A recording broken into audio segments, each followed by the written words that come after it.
Olá a todos e todas, bem-vindos ao podcast Papo Cabeça da Uninasal. Hoje estamos com a presença ilustre, professor Paulo Chanan. Queria agradecer aqui sua presença, professor, e queria fazer uma breve explanação de quem é Paulo Chanan. Paulo Chanan ele é graduado em Direito pela Universidade Católica de Petrópolis, especialista em Direito Empresarial e em Alta Gestão de Instituição de Ensino Superior, mestre em Administração pela Universidade da Amazônia, advogado, docente em cursos de Direito, Administração e Ciências Contábeis, também é diretor de Regulação e Procurador Institucional do Grupo Ser Educacional, presidente da ABRAF, a Associação Brasileira das Mantenedoras de Faculdades, e também é pesquisador na área de avaliação da educação superior, com ênfase nos processos de avaliação. Dito isso, professor Paulo Chanan, boa tarde, boa noite ou bom dia para vocês que estão nos assistindo. É uma grata satisfação ter o senhor aqui conosco. Ô André, a satisfação é minha, a saudação aí a todos que estão nos assistindo ou nos ouvindo, né, no Papo Cabeça, e a imensa gratidão por estar inaugurando aqui esse percurso de vocês no podcast, que tenho certeza vai levar muitas informações importantes aí para todos. É isso aí, professor. A nossa ideia aqui é que o Papo Cabeça ele tenha uma periodicidade grande e que a gente traga sempre pessoas de influência dentro da educação superior no Brasil. E nada melhor do que começar contigo. Então, o que eu queria já começar, da gente começar a conversar dentro do nosso programa, eu queria entender, professor Paulo, que está lançando aqui o seu livro A Evolução da Educação Superior do Brasil, certo? E eu queria saber de ti exatamente sobre essa evolução. Como evoluiu a educação superior no Brasil? Em que ponto nós estamos chegando hoje? Tá, eu vou rapidamente fazer uma explanação sobre como é que nós chegamos ao livro, né? E a partir do que o livro consegue registrar e fazer esses comentários. O livro, basicamente, ele nasce de uma necessidade que eu tinha do trabalho que eu exerço, né?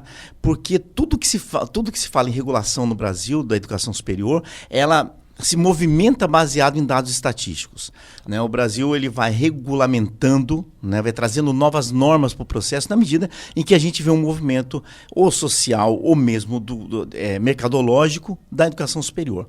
E onde que estão registrados esses dados? Estão registrados no INEP, né, o Instituto Nacional de Ensino e Pesquisa Anísio Teixeira. É um local importantíssimo para o Ministério da Educação. É uma autarquia ligada ao Ministério da Educação que faz um levantamento anual de todas as instituições brasileiras através do Censo da Educação Superior. E esses dados vão sendo coletados, vão sendo armazenados e vão sendo guardados no INEP de um jeito não tão acessível. E aí a necessidade por onde eu cheguei no livro. Esses dados, pelo volume, eles não conseguem ser acessados por softwares comuns. Você não abre no Excel, por exemplo, esses dados. Então, o profissional comum da regulação acaba não tendo acesso a todos eles. Se baseia em algumas sinopses que o INEP faz desses dados e que divulga. Só que para a gente trabalhar num grupo grande como o Ser Educacional, em outros grupos educacionais, e mesmo faculdades de maior porte, exige que para você ter uma ideia mercadológica e consiga trabalhar a regulação, que você tenha acesso a mais dados. Então, como para acessar esses dados? Era necessário ferramentas especiais, aquelas que trabalham com banco de dados, enfim, com uma série de ferramentas que os comuns não têm tanto acesso, precisa de programador, precisa de um monte de coisa.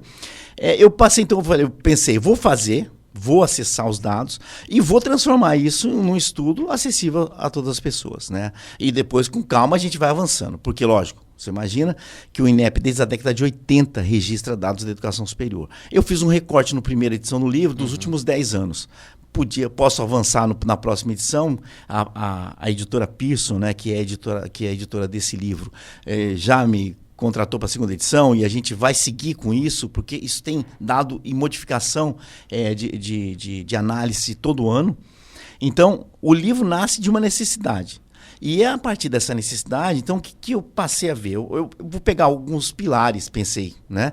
Porque são muitas informações. Você imagina que você faz um cruzamento no estilo BI de aluno, né, dados de aluno e dados de instituição, cruzando com dados de estado, com dados da região do país, e tudo isso, você podendo cruzar tudo isso com tudo isso. Né? Então é um volume imenso, realmente, é uma coisa grandiosa de dados. Eu peguei dados que são importantes para o dia a dia da instituição. Então eu fiz um recorte em matriculados, fiz um recorte em ingressantes e fiz alguns recortes especiais, como um recorte no EAD, que é uma coqueluche do momento, a gente precisa falar sobre ele em qualquer obra que você edite hoje no Brasil sobre ensino superior. Então peguei um recorte do EAD, trouxe alguns glossários e fiz uma busca no mercado de educação superior do que o mercado fala traz sobre números, sobre ticket médio, então trouxe também uma linguagem de mercado para o livro. Para o administrador, ele tem um enfoque de dar a ele um embasamento para planejamentos estratégicos, que eu acho que isso é o fundamental para administrador. Para estudantes, para pessoas interessadas na educação superior, é uma curiosidade muito bacana, porque você consegue visualizar como é que se desenvolveu nos últimos 10 anos tudo isso. E na medida que eu for conseguindo ampliar, nós vamos poder ver um panorama, talvez desde a década de 80 em alguma edição desse livro, de algumas coisas, mostrando tudo isso, como é que isso se movimentou. Vou acrescentar os egressos a partir da próxima edição, porque nem é tão importante assim no primeiro momento de planejamento, mas são dados importantes que a gente precisa saber, tempo que o aluno demora e realmente está se formando, né? Porque os índices de evasão no Brasil, tanto do ensino presencial quanto do ensino à distância, são elevadíssimos, né? Principalmente do ensino à distância. Então, basicamente, o estudo é nesse sentido. Né? Agradecer o prefácio do professor Janguier Diniz, agradecer a colaboração do Lucas, que é um profissional que trabalhou comigo em todos os gráficos, porque é um livro muito gráfico, você já deve ter reparado, sim. São gráficos analisados, né? Por que eu fiz dessa forma? Porque se eu fizesse só no contexto do texto em si, eu não estaria dando ao leitor a chance de criticar até a análise, porque o gráfico te dá uma chance de você olhar e ter a sua própria interpretação. E ir para outros caminhos que eu talvez não tenha ido e até criticar aquele que eu esteja colocando lá com mais facilidade. Então, tentei fazer nessa colocação de gráfico e análise, e aí, acho que é uma quantidade bastante razoável aí de trabalho que dá para os gestores, principalmente, usarem. Entendi. Essa análise de dados ela é extremamente importante, principalmente quando a gente pode colocar ele visualmente. Como o senhor estava falando. E a gente consegue ao mesmo tempo ter uma visão, analisar esse dado e, como o senhor disse, pode até criticar aquilo que pode ter visto. Exatamente sobre esses dados, você disse que esses dados são dados de difícil acesso para a população em geral. E eu queria saber de onde vêm esses dados. Você falou que era do INEP. Isso. Mas também deve ter buscado aí dentro dos censos, dentro de toda essa situação. E quais são esses dados? Você falou do egresso, você falou do pessoal de entrada, do pessoal que tá saindo, do pessoal que é matriculado. Como é que foi essa? O que eu procurei como fonte nessa pesquisa, né, para poder começar o trabalho, eu já faço esse trabalho há 10 anos, mas eu fazia a nível assim profissional interno, quer dizer, eu usava para o meu trabalho e eu publicava em redes sociais pequenas sinopses de algumas coisas. Fui vendo que aquilo ganhou um corpo de gente pedindo, chegava na época assim, que nem agora, chegou o lançamento do censo 2022, nem temos todos os dados ainda já publicados, e já tem gente pedindo se eu não vou fazer a tal sinopse, que é uma pequena sinopse baseada naquilo que o INEP divulgava, e eu gratuitamente sempre foi divulgado. Eu só cresci aquela sinopse para uma coisa com mais densidade. Mas o que era fundamental, quer dizer, dentro do contexto, o que eu fui buscar como material de pesquisa mesmo, é a base do microdado do Censo da Educação Superior, que é um local divulgado. E é essa base que não é acessível por qualquer software, você precisa ter softwares específicos para abrir esses dados. Fui buscar nas próprias sinopses históricas do INEP, porque o INEP tem muitos estudos, além da sinopse, os estudos que eles são feitos todo ano. O INEP publica revistas em que ele amplia o estudo da sinopse, então a gente consegue, e algumas coisas pontuais sobre estudos feitos com a a OCDE, organismos internacionais, coisas que são entregues, que o Brasil entrega para outros países como informações estratégicas. Então eu fui atrás desses dados oficiais. Em paralelo, tem algumas publicações brasileiras, como o mapa do ensino superior, publicado pelo Semesp em São Paulo, que é muito bom. É uma coisa muito direcionada para o estado de São Paulo, mas traz dados contextualizados do Brasil também. Então, é uma fonte de estudos. E eu tinha um material da Roper também, que é uma empresa de consultoria, que por muitos anos ela publicou, né? Esse ano, por acaso, o ano de 2021, que foi o de 2022, não teve, mas ela vinha ao longo dos últimos 10 anos sempre publicando uma análise evolutiva de dados também que eu usei na pesquisa. Então, essas foram as fontes básicas, assim. Óbvio que tudo que sai sobre dado, publicações, que eu tenho contato, eu pego para ler, né? Pesquisas que são feitas. Quando fui fazer o mestrado, todo o trabalho de avaliação, o mestrado ele é focado na avaliação da educação superior com base em dados também estatísticos do INEP. Então, também tive muita pesquisa que é publicada em outros trabalhos, em outras teses e dissertações, né? Eu também tive acesso. Então, basicamente, esse é o meu material de trabalho. As pesquisas as análises eu tentei fazer do jeito mais livre possível. Eu não tenho uma identificação focada a atender A ou B quando eu faço aquela análise. O que me deixa muito tranquilo para falar algumas coisas importantes no livro sobre quando faço o recorte do EAD. Por quê? De 2017, quando houve toda essa modificação na estrutura da educação brasileira, muitos começaram a publicar estudos enviesados, aqueles estudos que conduzem você a acreditar que vai acontecer a tal coisa daqui a 5 anos, daqui a 3 anos. Não. Eu tentei escapar disso. Aquele trabalho de futurologia, né? Que na verdade, para vender consultoria, né? Então, a pessoa faz aquilo aqui para colher ali na frente, aí depois ela refaz, faz uma pesquisa que ninguém sabe de onde veio, como é que foi embasada, e publica aquele dado, aquilo impressiona, porque nós estamos num mercado de competição muito forte. Sim. Então, a gente acaba se utilizando de muito material cuja procedência é muito complicada, precisa analisar muito. E o que eu tentei fazer, não tinha interesse a ser atendido. Está acontecendo tal coisa, esse movimento vem disso, né? E pode acontecer tal coisa ou tal coisa, e a gente tem que esperar. Há uma inclinação para tal coisa em função de um histórico estatístico, porque eu também fiz isso, algumas projeções estatísticas no livro, que, por força da pandemia, a gente sempre faço a ressalva, porque quando o evento da pandemia, que a gente pode depois também falar sobre ele, mas o evento da pandemia ele faz uma coisa muito esquisita para os matemáticos e estatísticos. Ele cria um ponto de inflexão tão próprio daquele ano que ele desconstrói parcialmente uma análise histórica que vinha sendo construída. Então, ele remete você para alguns entendimentos que você tem que ter calma, porque ele pode ser só ali, pode ser só ali no ano seguinte, mas pode ser uma coisa que tenha se estabelecido para todos os anos. Então, essa ressalva tem que fazer quando você faz. E não, sem nenhum pudor, você falar assim, olha, vimos aqui tal coisa acontecendo e certamente vai acontecer isso daqui a 10 anos. Não sei. Houve um momento de ruptura muito forte e que as coisas ainda estão se estabelecendo. A gente tem dados oficiais do INEP até 2022. Os dessa semana passada, que ainda nem são todos, mas oficialmente total até 2021. Então, como é que eu posso me basear em dados oficiais até 2021? Foram 2 anos pandêmicos para projetar 10 anos para frente. Né? Eu tenho que olhar bem para trás, ver como é que vinha esse movimento, e é isso que eu tento fazer.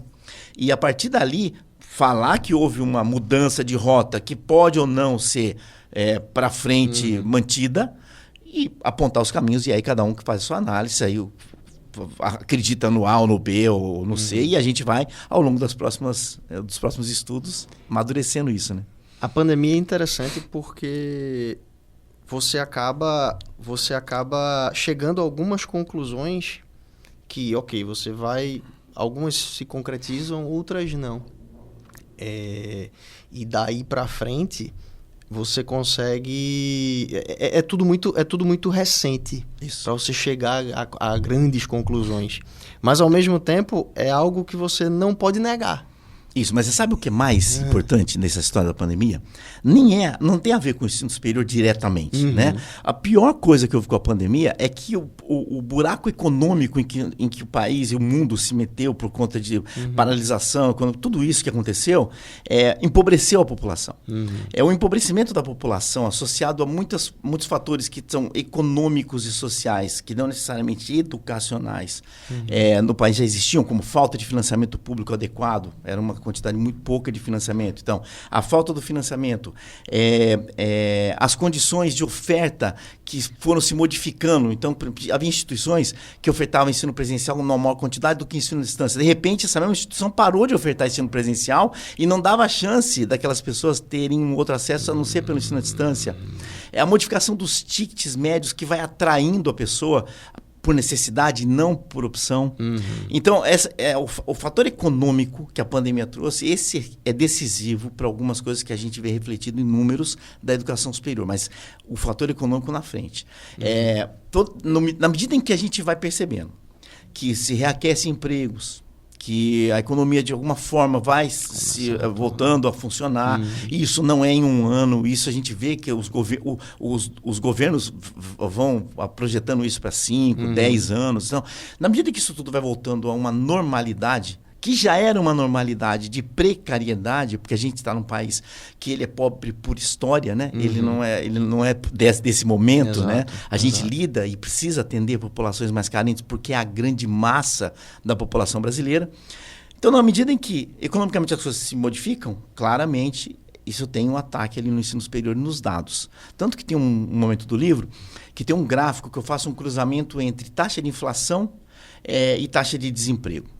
E ali, analisando desde o governo, do primeiro governo do presidente Fernando Henrique até o último, não analisei ainda porque os dados são de 21, até o penúltimo ano do governo Bolsonaro, do presidente Bolsonaro. Essa trajetória, né, toda, ela responde muitas coisas. Então a gente vê um movimento nesse gráfico que sai de uma inflação alta e uma taxa de desemprego alto, lá na entrega do governo Fernando Henrique para o primeiro governo Lula, se faz uma curva muito acentuada, perdendo a inflação, perdendo força, ou seja, caindo a inflação e depois caindo o desemprego, e vai jogar a gente numa condição, melhor dos mundos, quando o segundo governo Lula entrega para o primeiro governo da presidente Dilma, de taxa de desemprego e inflação, acoplou-se ali naquele momento incremento de FIES e ProUni, e nós conseguimos, então, num período entre 2003 e 2014, 2015, o livro falha a memória, mas é por ali,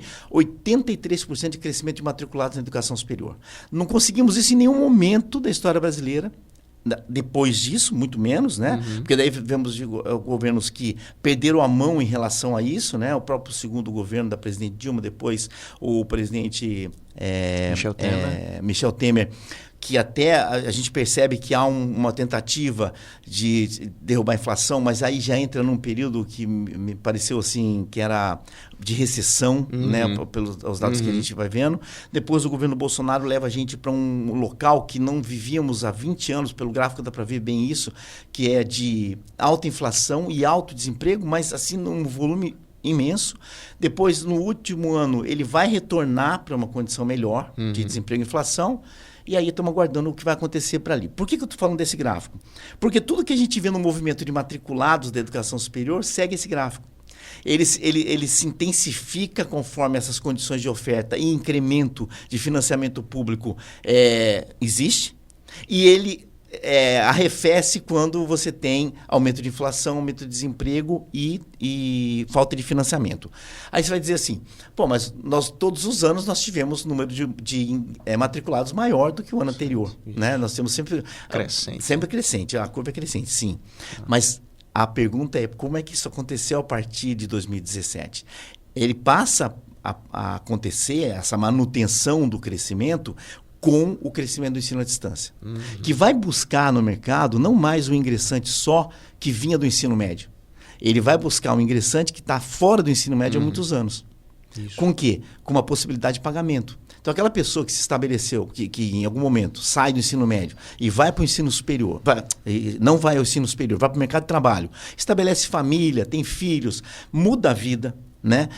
Agrega à sua vida outras questões que consomem os seus recursos, começa a enxergar no ensino à distância uma possibilidade, pela baixa mensalidade, de retornar aos bancos escolares. E aí ele volta para os bancos escolares. E o livro mostra como é o volume que nós temos hoje de brasileiros nessa condição. Estamos falando aí de mais de 30 milhões de pessoas que evadiram ou no ensino fundamental ou no ensino médio, que não tem nem não tem ensino superior.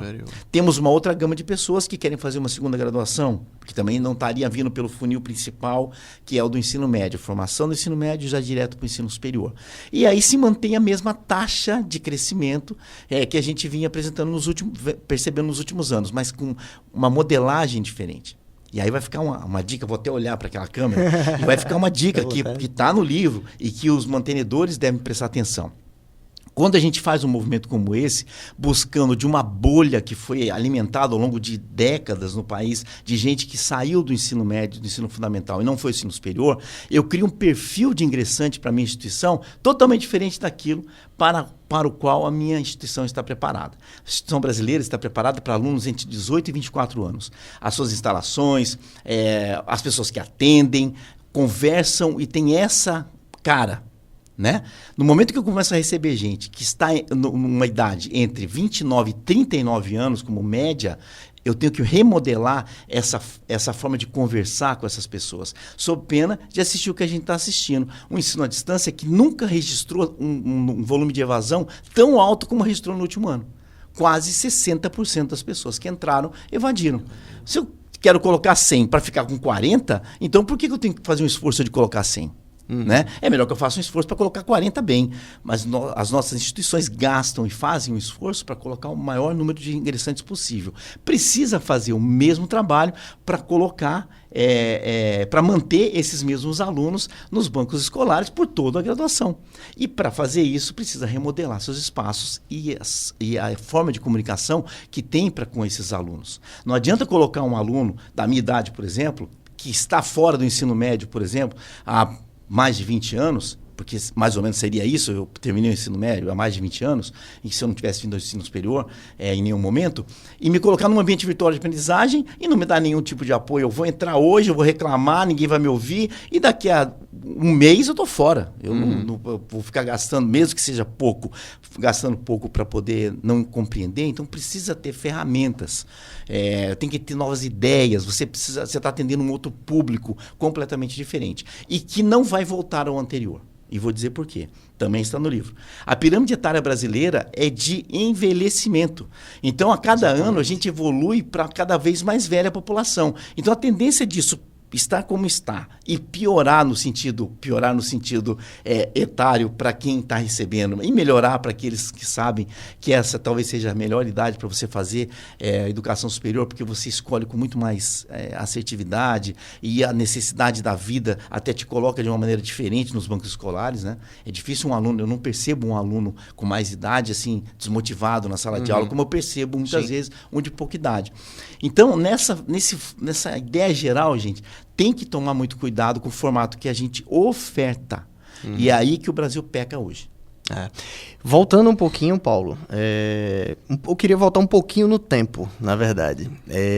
Você falou exatamente dessa questão do EAD e desse pessoal que passou um tempo fora e que hoje retorna exatamente pela possibilidade de estar no EAD, porque por diversas situações criaram família, foram direto para o mercado de trabalho por necessidade mesmo financeira.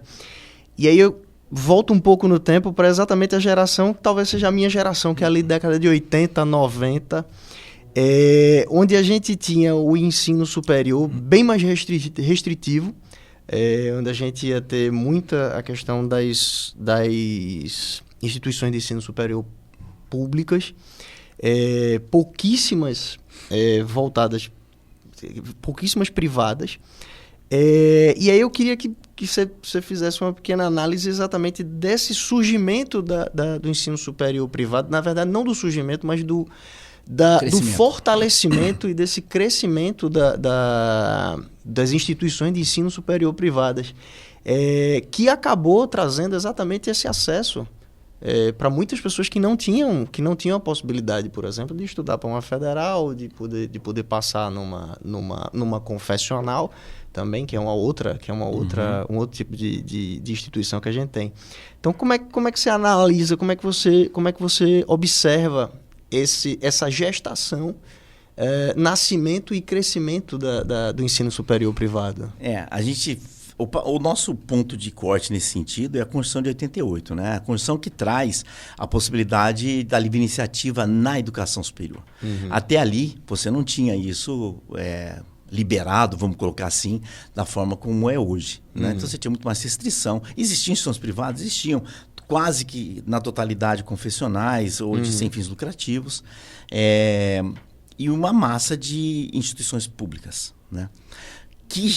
E aí volta ao que eu estava acabando de dizer, esse formato de educação superior já excluía muita gente, né? Porque você tinha poucas vagas, né? Pra você ter uma ideia, hoje, quase 80% dos alunos brasileiros de ensino superior estão matriculados em instituições privadas. Ou seja, tem 20% que é do público. Esse percentual, mais ou menos, era o que você conseguia colocar para dentro dos bancos das instituições públicas da época, e raríssimas exceções, um pouco mais, dessas privadas sem fins lucrativos e confessionais, ligadas a instituições de igrejas, enfim, com outro formato. Isso. Quando vem a livre iniciativa, em 88, começa-se... Não é imediatamente que as coisas acontecem, né? Nada no Brasil é de imediato. Nós passamos, então, uma década de 90 inteiro, já aí começando com o surgimento, um aquecimento nesse sentido de algumas instituições, mas muito mais discutindo como é que nós avaliaríamos as instituições e os cursos de graduação. Porque não se tinha esse pensamento, tinha coisa assim muito incipiente, que não foi levado à frente nesse nível quando o mundo era público. Quando o mundo começa a ser privado, o público começa a se interessar e saber como é que isso vai ser regulado, de que jeito isso vai ser trabalhado. Então, a década de 90 inteira são ensaios de como é que a gente vai regular.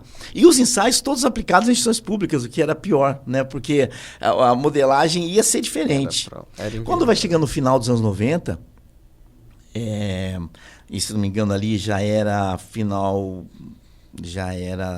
depois do governo, já era o final do governo Collor, começo dos anos 90, né? Isso. Era o governo Collor, que depois ficou o governo Itamar, 92, né? 93. Ali é importante, porque nessa etapa ali, que depois vai desembocar mais na frente no governo Fernando Henrique, é uma etapa que se chega à conclusão que nós temos que avaliar como vai ser feito, mas não temos os instrumentos nem as normas.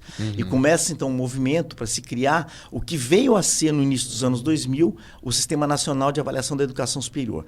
Os SINAIS, né? Que é uma lei de 2004 baseada numa medida provisória de 2003. A medida provisória ela é colocada baseada num grupo de estudos que foi montado e direcionado pelo Ministério da Educação na época.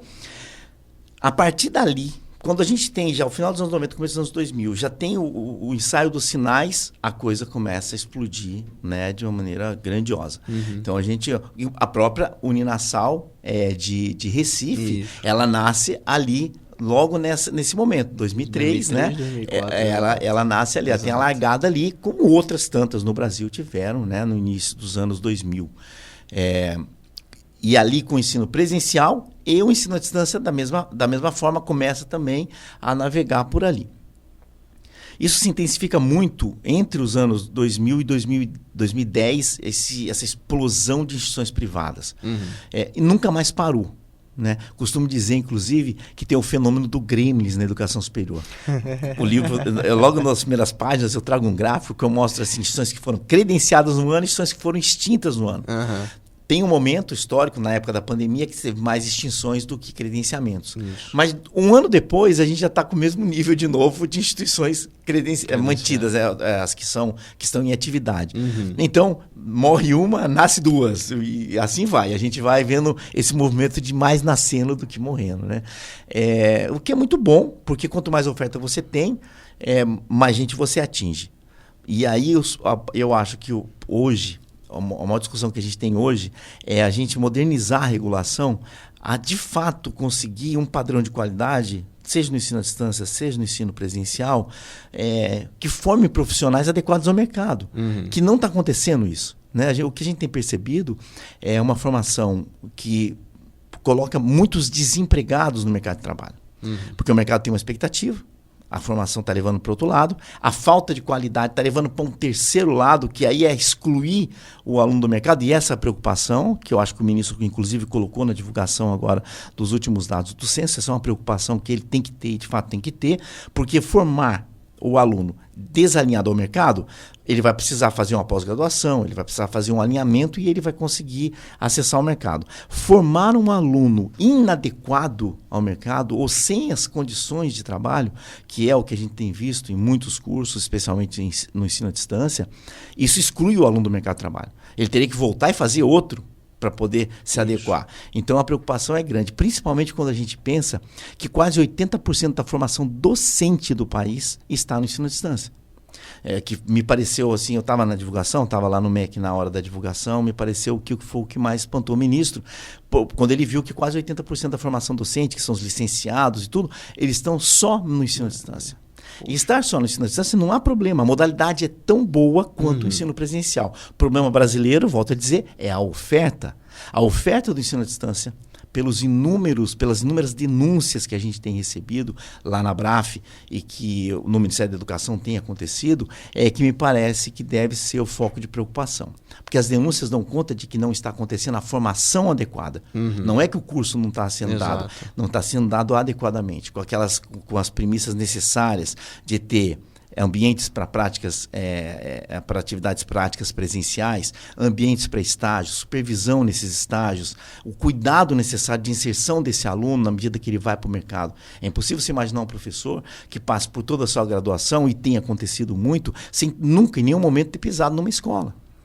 Isso não faz sentido para quando você pensa na formação docente. É muito grave. É grave. É grave porque a hora que ele vai, ele é excluído de lá. As pessoas percebem logo que ele não tem nenhum tipo de aptidão para aquilo. Então é preciso que a gente repense, a gente enquanto sociedade, né, repense que educação a gente está querendo para o futuro. Que profissionais são esses que a gente está querendo formar? Porque a grandeza do ensino brasileiro, né, e isso é um perigo, porque toda vez que você pensa, vou tomar tal medida, é de um impacto social enorme.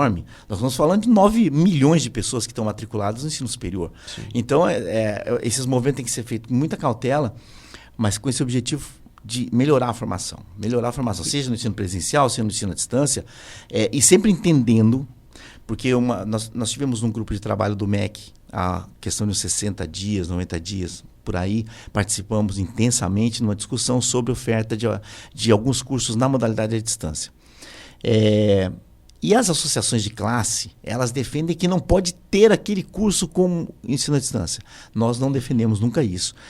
Até porque no Brasil, você só vai chegar em alguns lugares se for no ensino à distância. Exatamente. O Brasil é de um tamanho, né, e é de uma singularidade em alguns locais, que só dá para chegar lá com ensino à distância. Você vai excluir aquela população da educação superior? Não pode. Você não pode fazer isso. Então você tem que achar um caminho para você colocar no ensino à distância os cursos, todos os cursos. Se vai ter que ter uma quantidade XYZ de presencialidade naquele curso à distância, que a DCN do curso, que é a Diretriz Curricular Nacional, defina. Exato. Né? E que seja cumprido. E que o INEP, com suas avaliações, vá dando conta de ver se isso está sendo cumprido. Tudo uma questão de regulação. É tudo uma questão de regulação adequada. Né?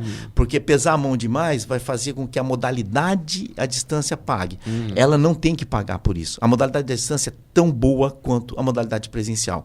Ela é tão útil quanto a modalidade presencial. Em alguns casos, ela é melhor que a modalidade presencial. A oferta que está errada. A gente precisa, errada no sentido de não estar atingindo a qualidade que a gente espera ver daquele profissional que está sendo colocado no mercado. Então, eu tenho que formar alguém à distância ou presencial, não importa. Eu vou dar a ele a formação adequada através daqueles requisitos que são previstos tanto na DCN dos cursos quanto naqueles que o próprio mercado está exigindo formativos, porque são para você conversar com o mercado. né? E aí a gente podia falar aqui mais 1 hora sobre o trabalho de extensão que liga a instituição ao mercado, que se isso está sendo bem feito, a instituição tem um ouvido no mercado e sabe o que está acontecendo. Exato. O que está sendo necessário lá, que está dando errado aqui, corrige os projetos pedagógicos aqui e forma melhor o aluno ali na frente. Então a gente precisa, o que precisa para o Brasil é parar, sair do foco de discussão se a modalidade à distância é boa ou ruim para o país. Ela é boa. E pode ser a única capaz de dar conta das necessidades brasileiras como um todo. Isso. Agora, nós precisamos passar a discutir a oferta. A oferta, em muitos casos, está muito ruim, né? Seja porque nós levamos o ticket médio do ensino à distância para um patamar onde as instituições não conseguem pagar os seus custos. Né? E aí isso houve mesmo, a gente viu esse movimento acontecendo. Não é possível que alguém imagine que pagar R$50 numa mensalidade está pagando uma estrutura de um curso. Eu vi esses dias R$130 um curso de engenharia. Eu não consigo imaginar que essa instituição que cobra R$130 no curso de engenharia, ela consiga dar conta das necessidades formativas de um engenheiro. Né? Eu fiz engenharia antes de fazer direito e eu me lembro da quantidade de laboratórios, de prática que era necessário para formar um engenheiro e que é até hoje dessa maneira. Você vai ter que compensar num volume absurdo que acaba não comportando quando você for para a prática presencial. E que bom que você falou nisso, que está no recorte do EAD do livro.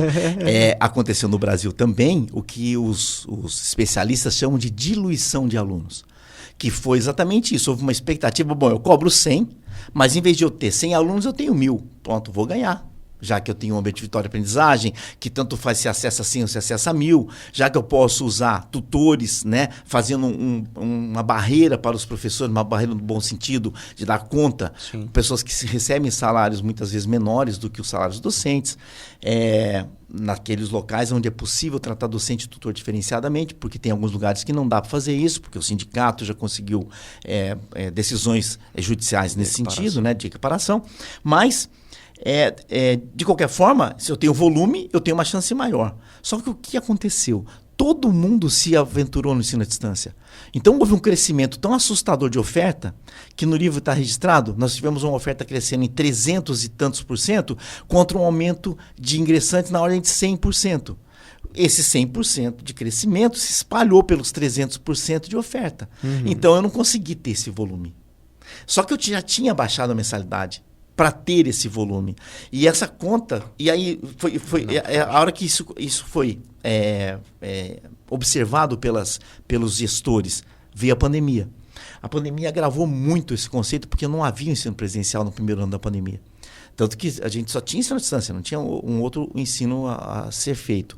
E aí, aquele aluno presencial... estava pagando por um ensino presencial naquela época, questionou, mas eu estou tendo a distância, por que eu vou continuar pagando? Transfiro para o ensino à distância. Aí houve um movimento de alunos que saem do ensino presencial naquele ano de 2020 e 2021 para o ensino à distância, por força exclusiva de que não havia a oferta presencial. A coisa se agrava em 2021 e 2022, quando as instituições não têm força econômica para repor aquela condição da presencialidade e atrair o aluno de volta para lá. O aluno ficou mantido aqui. Ao ser mantido aqui, naquela condição de ticket médio baixíssimo, né, a gente começa a ver, então, as loucuras que a gente viu em alguns estados brasileiros, professores sendo demitidos por WhatsApp, aquelas instituições fechando no volume que a gente nunca tinha visto antes, cursos sendo encerrados, numa quantidade louca, ao ponto de gente que tinha... Eu vi instituições de 1.000 alunos, transferir os 1.000 alunos para o seu vizinho e fechar as portas. Porque ele não tinha mais como garantir o funcionamento da instituição. Sim. E olha que eram 1.000 alunos, não eram 50, 100 alunos. Então a gente viu muita coisa acontecendo entre 20 e 21, né, que a gente precisa esperar um pouco, e tomara que as instituições tenham força para isso, para ver o que vai acontecer a partir dali. Né? O que é certo? Nós temos um número de matriculados enorme, o que dá a entender para nós e para o mercado de que a educação superior no Brasil é um grande negócio. Nós temos um problema de ticket que está tentando ser resolvido com aquilo que o mercado chama de híbrido hoje, tentando criar um crescimento de ticket através da hibridização. Também temos que esperar para ver se isso vai dar certo. Nós temos já alunos no EAD, que estão desse EAD mal dado, na oferta ruim, alunos que estão percebendo que jogar dinheiro fora e tempo fora. É melhor, então, tentar fazer uma outra formação. Então, esse movimento também, eu não sei se ele quanto tempo demora para se estabilizar. E nós temos o Ministério da Educação anunciando a todos os cantos de que vai tomar medidas sobre a oferta da educação à distância que pode mudar o mercado inteiro. E vou dar um exemplo. Existe um requerimento da Associação Brasileira de Farmácias, ou algo que o valha, que, por exemplo, curso de farmácia não possa ser dado à distância. Tem também uma coisa no mesmo sentido para enfermagem, tem uma coisa no mesmo sentido para odontologia, que hoje não existe à distância no Brasil, né? Mas tem um movimento para que nunca exista. Que se isso tudo se estabelecer, o mercado passa a ser outro imediatamente. Como, ao contrário, também, né, existe um movimento muito forte para direito poder ter oferta à distância. Se só esse curso de direito tiver a mudança para a possibilidade da distância, a gente já vai ter os 50-50 que todo mundo previa para 2025 ano que vem. Sim. Porque o direito é um dos maiores cursos brasileiros, volume, né? Um dos maiores cursos brasileiros, tanto de ingressantes quanto de matriculados.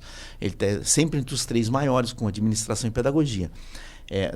Na modalidade, porque aí que eu não estou dividindo em modalidade, né? Então, acho que a gente tem que estar atento para o próximo ano e para os 2 próximos anos para ver como é que esse mercado vai se acomodar. É muita informação, né? Para a gente poder dar um curto espaço de tempo aqui. Mas é sempre muito importante a gente ter essa análise de dados. Você trouxe um dado para a gente que foi muito interessante, que é o de 80% de todos os alunos matriculados eles estarem no ensino superior privado. De todos os alunos quase matriculados 80%. No país, quase 80%. Tirando obviamente, o acesso à vaga, eu queria que tu falasse um pouco sobre exatamente a contribuição para a sociedade brasileira, exatamente do ensino superior privado. É vital, né? O ensino superior privado é a coisa mais importante que existe hoje e que a sociedade deveria valorizar de fato. A gente só tem acesso aos nossos filhos hoje à educação superior com essa facilidade que nós temos, porque uma coisa é eu ter assim 10 instituições para escolher e eu vou lá nas 10, vou ver como é que é essa oferta, como é que é o ambiente que tem lá e a estrutura física, e escolho para o meu filho uma dessas. Outra coisa é eu não ter nenhuma e ter que colocar ele numa pública na condição que tiver, né? E outra, se ele conseguir entrar, porque a guerra por entrada era muito forte. E outro dado importante, na medida que a gente assistiu o ensino à distância explodir na educação privada, ele diminuiu no público. Então, o movimento público é sempre um movimento, infelizmente, por pouco recurso alocado ali, de retração. Inverso. Ele nunca é de explosão. Ele nunca acompanha. Nunca acompanha. E nós tínhamos um movimento de financiamento que dava conta de equilibrar isso grande. De repente também sumiu esse financiamento. Hoje nós temos FIES, muito mais dito do que efetivado. Na prática, né? Muito dito e pouca gente usando percentuais. Nós já tivemos uma época que nós tivemos uma explosão de FIES 100%, né? Que possibilitava muito mais acesso. Então, voltando à sua pergunta, o ensino privado ele é fundamental para tudo, né? Para a possibilidade de eu ter a pessoa passando pela graduação em instituições que eu posso escolher. Pelo tamanho da oferta hoje. A oferta é muito grande no ensino privado. Eu tenho diversos casos de alunos nossos, do nosso curso de jornalismo e publicidade, que eles chegam e dizem, eu sou o primeiro a ter uma graduação na minha família. Sem dúvida. Eu acho que essa abertura, essa democratização, até que a gente pode até falar, é muito importante. Sem dúvida. Para o crescimento do aluno em si, enquanto profissional, e também o crescimento da sociedade, a melhoria da sociedade, de você poder oferecer um melhor profissional para aquela área. Isso para mim é básico. Então, mas aí a democratização, essa palavra é fundamental para a gente refletir sobre uma combinação, que é o ensino superior, privado, e o ensino à distância. Porque, volto a dizer, né, eu sou entusiasta do ensino à distância, na modalidade à distância. E sou um crítico absoluto da oferta como ela está sendo feita. Então, pensando na modalidade quanto modalidade, e o ensino privado com essa potência que ele tem de levar para qualquer lugar o ensino através da modalidade EAD, a democratização acontece, se estabelece com uma rapidez imensa. Né? E olha que o ensino à distância, financiamento público quase nunca teve. Né? A gente quase nunca viu. Então, é uma modelagem, né, que possibilita muita gente a entrada, o acesso, né? Isso que você está dizendo sobre o jornalismo, hoje a gente encontra em quase todas as profissões por conta do ensino à distância estar pescando esses alunos que ficaram naquilo que a gente chama de mercado endereçável, reprimido, que é essa bolha que foi criada de quase 30 milhões de pessoas que está aí, por aí, tem a possibilidade de fazer, precisa que as condições a atraiam para aquilo, e na medida que eles são atraídos, pronto, passam a ser, às vezes, a primeira pessoa da família que faz, ou então é determinante para a melhoria da família aquilo. Há dados no mundo inteiro, o Brasil, foi divulgado inclusive no censo agora, o Brasil é o país que tem a maior quantidade de incremento salarial entre o ensino médio e o ensino superior. Na medida que o aluno sai da condição de só ter ensino médio e passa a ter ensino superior, ele tem um incremento, é o maior do mundo. O mundo inteiro tem incremento, muito pequeno. Né? Uma vez e meia, o Brasil, se não me engano, passa de 3, 4 vezes o incremento salarial. Por conta disso, por conta da gente aqui valorizar bastante a pessoa que tem o ensino superior. Então, é fundamental, o ensino privado é fundamental, determinante. No teu livro, você fala exatamente sobre o ano de 2017 e o quanto ele foi importante para essa gestão, para essa criação, para esse boom que aconteceu no EAD. Explica para a gente um pouquinho. O ano de 2017 é emblemático para o ensino à distância no Brasil. No passado, antes de 2017, para você ter um credenciamento, né, uma autorização do Estado para você ofertar ensino à distância, você levava em média uns 8 anos. Porque você tinha que primeiro se credenciar o ensino presencial e depois reconhecer o primeiro curso. E depois fazer o pedido do credenciamento do ensino à distância. E depois passar por todo o processo de avaliação. Isso dava alguma coisa em torno de 8 anos entre o dia que você começa a ofertar ensino de graduação no Brasil e o dia que você pode dar a possibilidade de você ter o ensino à distância. Para quem queria, né? Que nem era uma modalidade que todo mundo queria ter. Isso. Em 2017, houve uma mudança dos decretos regulamentadores, que é o que regulamentavam a lei dos sinais, que regulamentavam parcialmente a Constituição, enfim, todas as outras normas. Esses decretos regulamentadores abriram a porta para o EAD. Então, eles falaram o seguinte, olha, você agora já pode começar com o EAD. Você não tem faculdade, quer ter uma faculdade de ensino à distância? Pode credenciar já direto no ensino à distância. Você quer ter polo? Não vou mais avaliar polo. Então não tem avaliação mais do polo. E não tem até hoje. Não vou avaliar polo. Como é que você vai expandir seus polos? Quando a gente é avaliado nas instituições que estão em funcionamento, você passa por avaliações periódicas. Cada 3 anos, 4 anos ou 5 anos você recebe o MEC e é avaliado e tem um conceito. Então, você tem que tirar 3, 4 ou 5 para você não começar a ter problema de ter que fazer protocolo de compromisso, eventualmente cair numa supervisão e tal, ter problemas com o Ministério da Educação. Então, tirou 3, 4 ou 5, você está dentro do padrão de qualidade, lógico, numa gradação, né, que o MEC espera que você esteja.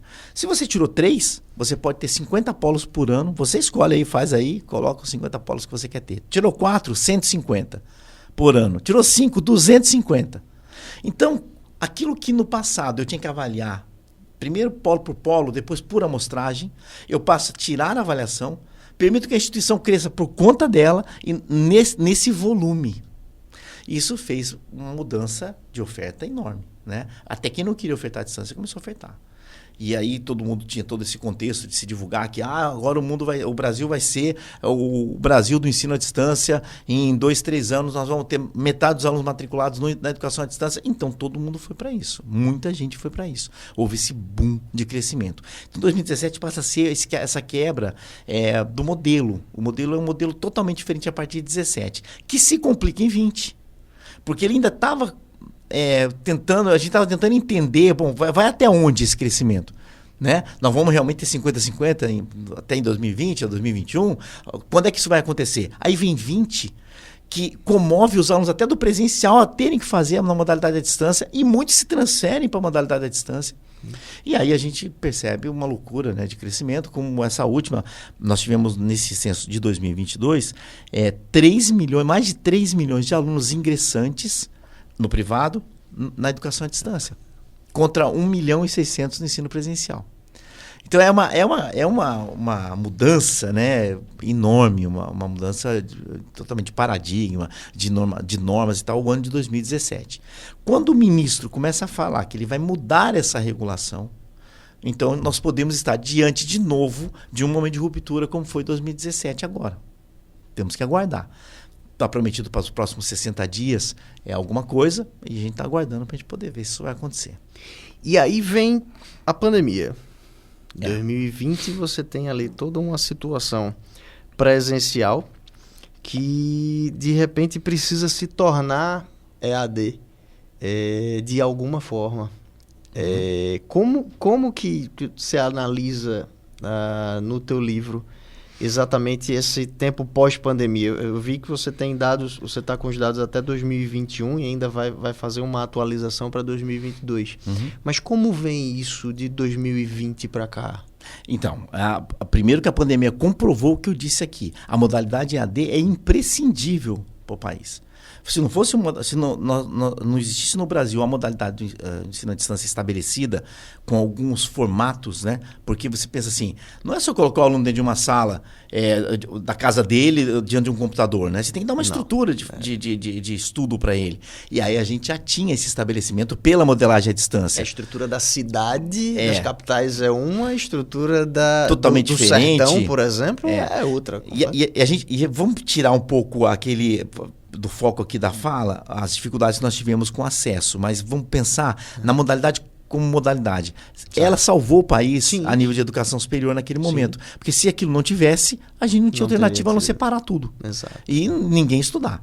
Então, a modelagem à distância, que era tutor, professor, ambiente virtual de aprendizagem, os materiais didáticos eletrônicos, todos já inseridos em ambiente virtual de aprendizagem, que você só precisava trazer um aluno que estava fora desse ambiente para dentro do ambiente e ele estava estudando.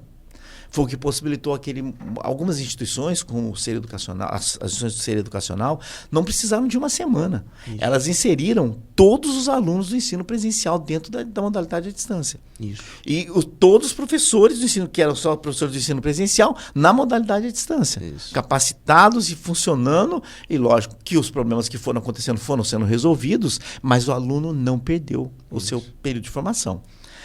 Se o país tivesse, né, preparado do ponto de vista de estrutura, de infraestrutura tecnológica para aguentar tudo isso, nós não teríamos tido problema nenhum. Então nós começamos a assistir alguns problemas que não eram propriamente das instituições privadas. Se deu muito mais em instituições públicas, né, que também tiveram que colocar os alunos de alguma forma ligados ao ensino à distância, e de infraestrutura nacional, né, que a gente já conhece. Nós temos rincões no Brasil que não chega a internet direito, que a internet é de rádio ainda em alguns lugares. Quer dizer, tem lugares, tem de todo tipo, né? Essas mazelas, né, que ainda são nacionais, elas interferiram um pouco, atrapalharam um pouco. Porque se não fosse isso, nós não tínhamos perdido em nada esse tempo de formação. Estava todo mundo, lógico, mudou a modalidade, voltou para presencial depois, enfim, mas seguindo o curso, né, sem parar. Então, ao momento da pandemia, teve esse primeiro reflexo, né, de mostrar que a modalidade era importante, era fundamental para o país.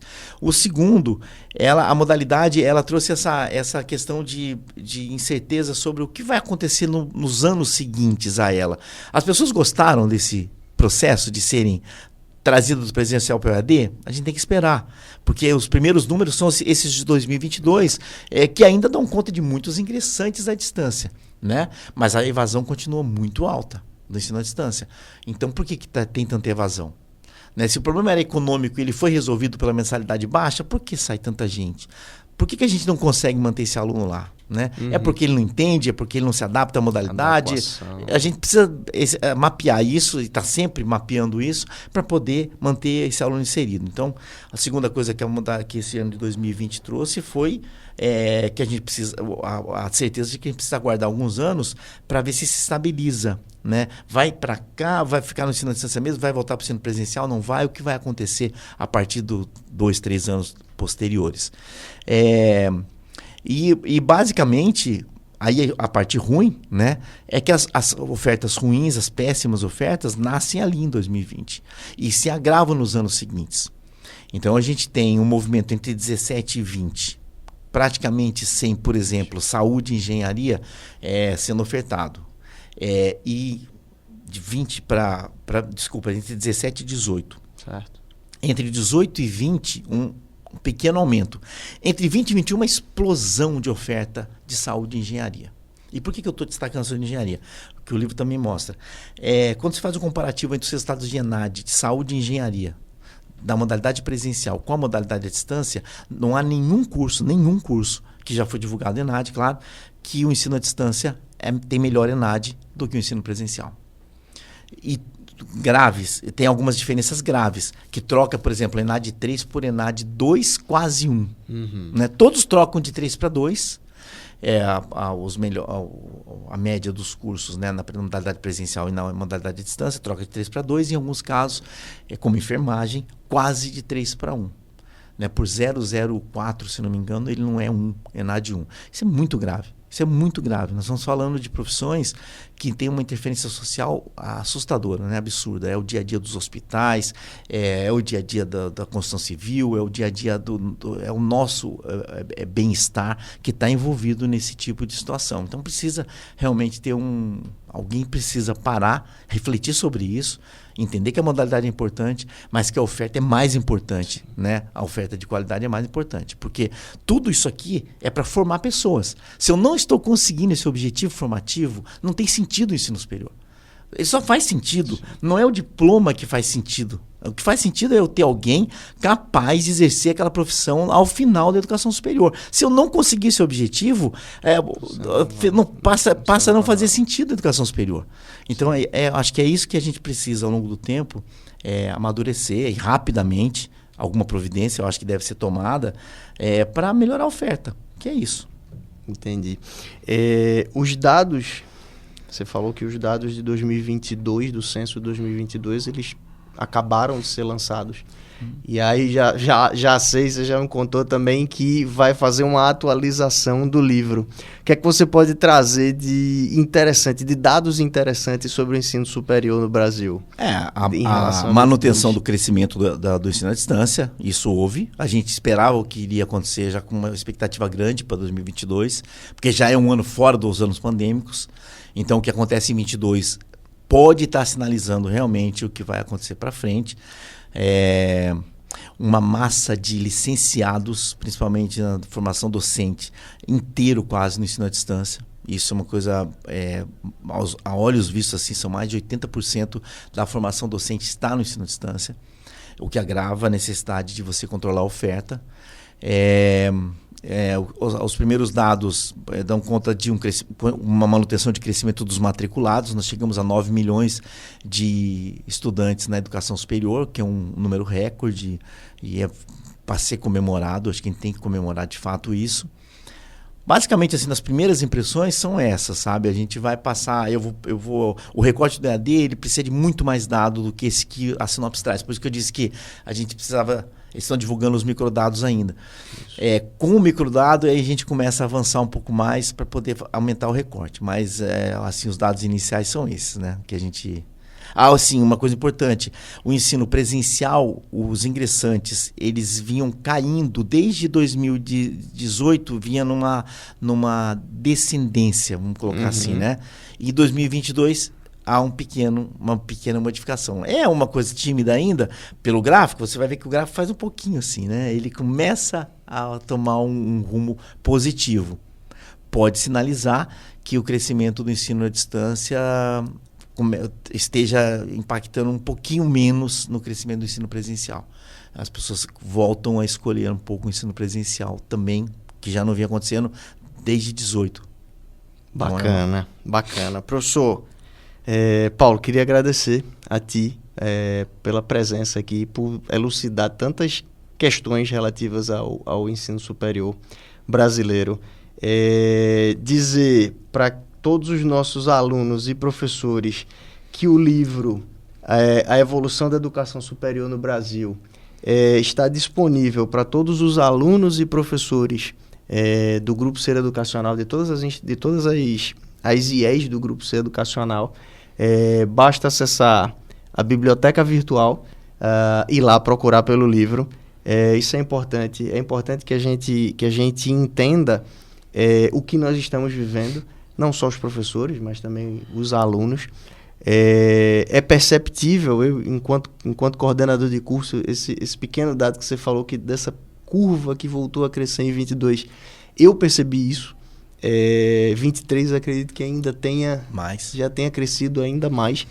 Esse recorte é muito importante para nós, enquanto instituição de ensino superior, e agradecendo novamente, deixando espaço para ti, para que você dê suas considerações finais e podemos finalizar.